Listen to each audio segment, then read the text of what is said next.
بسم اللہ الرحمن الرحیم۔ ابو سفیان سے روایت ہے، انہوں نے کہا میں نے حضرت جابر رضی اللہ عنہ کو یہ کہتے ہوئے سنا کہ میں نے رسول اللہ صلی اللہ علیہ وآلہ وسلم کو یہ فرماتے ہوئے سنا، بے شک آدمی اور شرک و کفر کے درمیان فاصلہ مٹانے والا عمل نماز کا ترک ہے۔ صحیح مسلم حدیث نمبر 246۔ اس حدیث میں نبی کریم صلی اللہ علیہ وآلہ وسلم نے نماز کی اہمیت کو بہت سخت انداز میں بیان فرمایا۔ نماز اسلام کا سب سے بڑا رکن ہے کلمے کے بعد۔ جو شخص جان بوجھ کر نماز چھوڑ دیتا ہے وہ بہت بڑے گناہ میں پڑ جاتا ہے۔ بعض علماء نے اس حدیث کی روشنی میں فرمایا کہ مستقل نماز چھوڑنا انسان کو کفر کے قریب لے جاتا ہے۔ آج بہت سے لوگ دنیا کے کاموں، موبائل گیمز اور سستی کی وجہ سے نماز کو معمولی سمجھتے ہیں، لیکن اللہ کے نزدیک نماز کی بہت بڑی اہمیت ہے۔ قیامت کے دن سب سے پہلے نماز کا حساب ہوگا۔ اگر نماز درست ہوئی تو باقی اعمال بھی کامیاب ہو سکتے ہیں۔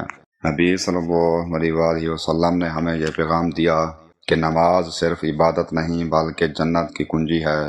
نماز دل کو سکون دیتی ہے، نماز گناہوں سے بچاتی ہے، اور نماز چھوڑنا اللہ کی ناراضگی کا سبب بنتا ہے۔ اللہ تعالیٰ قرآن میں فرماتا ہے، فَخَلَفَ مِن بَعْدِهِمْ خَلْفٌ أَضَاعُوا الصَّلَاةَ وَاتَّبَعُوا الشَّهَوَاتِ فَسَوْفَ يَلْقَوْنَ غَيًّا۔ پھر ان کے بعد ایسے لوگ ان کی جگہ آئے جنہوں نے نمازوں کو برباد کیا اور اپنی نفسانی خواہشات کے پیچھے چلے، چنانچہ ان کی گمراہی بہت جلد ان کے سامنے آ جائے گی۔ حضرت بریدہ رضی اللہ عنہ کہتے ہیں کہ رسول اللہ صلی اللہ علیہ وآلہ وسلم نے فرمایا، ہمارے اور منافقین کے درمیان نماز کا معاہدہ ہے، تو جس نے نماز چھوڑ دی اس نے کفر کیا۔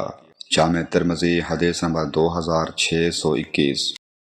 اس حدیث میں نبی کریم صلی اللہ علیہ وآلہ وسلم نے نماز کو مسلمان کی پہچان قرار دیا ہے، یعنی نماز وہ عبادت ہے جو مومن اور کافر کے درمیان فرق ظاہر کرتی ہے۔ جو شخص جان بوجھ کر نماز چھوڑ دیتا ہے وہ بہت خطرناک راستے پر چل پڑتا ہے۔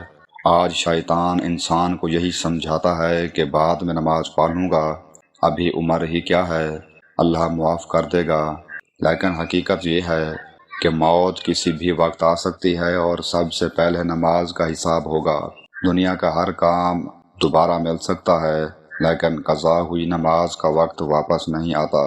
اگر آج بھی ہم نماز کی حفاظت نہ کریں تو کل قیامت میں ہمارے پاس کوئی جواب نہیں ہوگا۔ اگر آپ چاہتے ہیں کہ لوگ نماز کی طرف آئیں تو اس ویڈیو کو ضرور شیئر کریں۔